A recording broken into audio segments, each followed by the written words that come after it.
افغان حکومت وایي مشورتي لویې جرګې ته د افغانستان له 14 ولایتونو 210 میرمنې هم راغلي څو د 400 طالب بندیانو برخلیک وټاکي. دلته بیا ځینې داسې میرمنې هم شته چې وایي د جګړې قربانیان دي. د همدغو میرمنو له ډلې ما سره 2 میرمنې راغلي دي. ګلدسته د کندهار له پنجوایي نه د جرګې ته راغلې ده او خواته یې ملګرې امینه احمدزی هم د کندهار له پنجوایي نه راغلې ده. دوی دواړه وایي چې د جګړې قربانیان دي. اغلې ګلدستې مخکې دې راته ویل چې په دې جنګ جګړو کې د کورنۍ 12 غړي دې وژل سوي دي.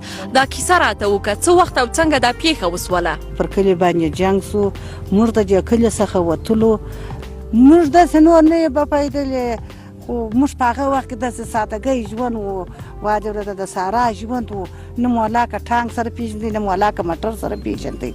نو دوی وویله چې دغه ټانکان 2 دانې دغه وه چې دغه سهار مال بیا ګزمک ولی بیا غرمک ولی بیا ماپښین کوه، دا د ګزمې ټانکان وه. د ګزمې ټانکان در مخه تېر شوله، زموږ ټکټر د وروسته به پسې و. دوی چې دا رموټ وال دی ټانک در تېر شو، زموږ ټکټر پر ورلی، زموږ ټکټر چې پر ورلی، کور په تلافات ورسېدی، شهیدان په تلافات ورسېدله، ټپیان دانده پاسه سوه. په دې پیښه کې د کورنۍ دغه 12 غړي دي چې وژل سوي دي، په دې کې څوک وو؟ زمندې، میړه، زومان؟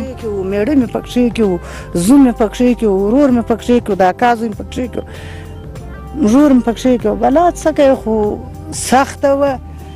چېرې شوه چې سړی 15 میاشتې بعد یا 1 کال بعد د چا پوښتنه کوي، هغه ورته چې هغه په پاکستان کې دی راځي، هغه په فلانکي ځای کې دی راځي، او د وروسته دې بیا زه د داسې خبرېږم چې څوک چې ما ته زنګ راوي، هغه چې وایي دا خبره ده، هغه ما ته ووایي چې فلانکی دې خدای وبخښي. زه دا رقم خبره شوم. ناوې لور مې پر 3 کوچنیانو باندې کونډه شوه، 3 لوڼې ورپاته شوه. د زوی مېرمن مې مړه شوه، د 40 کوچنی یې پاته شو، هغه غټې ورسره شهیدان شوه، د 40 دا پاته شو. اوس دا 2 کالو هلک دی. بیا موره پاته شوله، لڅې پښې، سرتور سر، بلا څه کوي، په ډوډۍ نه مړه، بې تعلیمه پاته، بې سواده پاته، نه د کونډې ناره څوک اوري، نه د مکتوب ناره څوک اوري، نه د کتابچې ناره څوک اوري، نه د هغسې غږ اوري، نه د مایبه غږ څوک اوري. ناره بس یا د جنډالانو اورېدل کېږي، یا د امیرانو اورېدل کېږي، یا د قومندانانو اورېدل کېږي. اوس چې ته د همدغه جګړې قرباني یې، نو د جګړې له دواړو خواو، له طالبانو او افغان حکومت نه دی غوښتنه څه ده، او دې جرګې ته په څه خواست سره راغلې؟ د ملت دپاره موږ ورته وایو چې و د دا پاته ځوانانو دپاره، د دا پاته خورلڼو دپاره، د دا پاته مؤمنانو دپاره، د دا پاته سپین ږیرو سپین سرو دپاره، زموږ د زړه پرهرونه ولاکه ښه شي چې اوس د سرو زرو بچي راته جوړه کړي. امینې تا سره دا پیښه څنګه وسوله؟ زما یو خاوند چې و هغه موټروان و، موږ خپله په پنجوایي کې اوسېدلو. کله چې دی بازار ته راغلی، د طالبانو په ښخ سوي مین باندې د سراچه موټر دغه سو، دی شهید سو پښکې کې.